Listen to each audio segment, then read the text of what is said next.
Dhubri গৌৰীপুৰত smart meter বন্ধৰ দাবীত কংগ্ৰেছ দলৰ উত্তাল প্ৰতিবাদ। সমগ্ৰ অসমৰ লগতে ধুবুৰী জিলাৰ গৌৰীপুৰত কংগ্ৰেছ দলৰ উত্তাল প্ৰতিবাদ।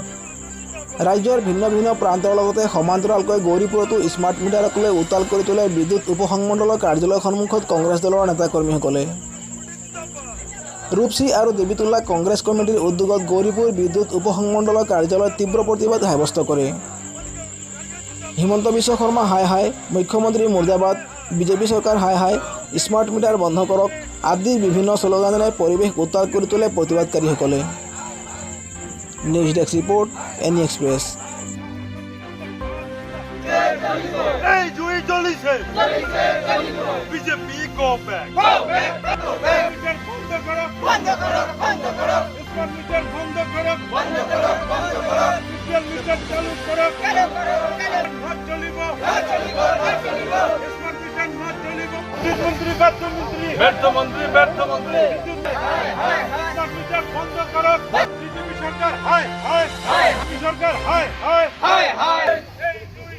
ভাৰতীয় কংগ্ৰেছ দলৰ পৰা আজি গোটেই সমগ্ৰ অসমতে প্ৰত্যেকটা ব্লকৰ অন্তৰ্গত আমি আজি এই স্মাৰ্ট মিটাৰৰ বিৰুদ্ধে প্ৰতিবাদী কাৰ্যসূচী লৈছোঁ।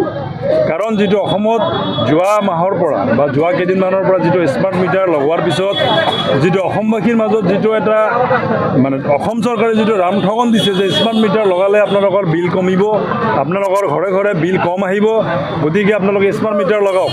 কিন্তু আচলতে আপোনালোকে সকলোৱে জানে এইটো যিটো আছে, যিটো আমাৰ বিজুলী বিদ্যুৎ, যিটো আমাৰ মানে ইলেক্ট্ৰিচিটি আছে, গোটেইখিনি অসম চৰকাৰ বা নৰেন্দ্ৰ মোদী ডাঙৰীয়াই আমাৰ তেখেতৰ যি কিছুমান যে বন্ধু আছে সিহঁতক একচুৱেলি এই ইলেক্ট্ৰিচিটি যিটো ডিপাৰ্টমেণ্ট প্ৰাইভেটাইজেশ্যন কৰাৰ কাৰণে, ব্যক্তিগত কৰাৰ কাৰণে সিহঁতে এইটো কামটো দিছিলে।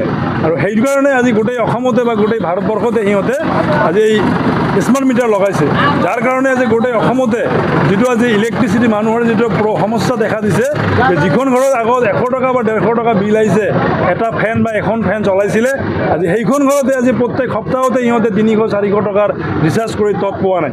গতিকে আজি গোটেই অসমবাসীক তৰফৰ পৰা আমি কংগ্ৰেছ দলৰ তৰফৰ পৰা আমি অসম চৰকাৰক, হিমন্ত বিশ্ব শৰ্মা ডাঙৰীয়াক আমি সকীয়াই দিব খুজিছোঁ যে আপোনালোকে অতি সোনকালে যিটো আগত ডিজিটেল মিটাৰ বা BPL মিটাৰ আছিলে, সেই মিটাৰটো অনতিপলমে ঘূৰাই দিব লাগে।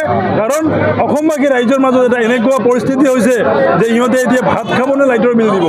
ইহঁতে BPL লাইট দিছিলে ফ্ৰী লগাম বুলি, কিন্তু BPL লাইট লগোৱাৰ পিছতে মিটাৰ লগোৱাৰ পিছতে ইহঁতে স্মাৰ্ট মিটাৰ লগোৱাৰ কাৰণে ইহঁতে বাধ্যতামূলক কৰিছে, যাৰ কাৰণে আজি গোটেই সমগ্ৰ অসমতে এটা মানে ভয়ানক পৰিস্থিতিৰ সৃষ্টি হৈছে।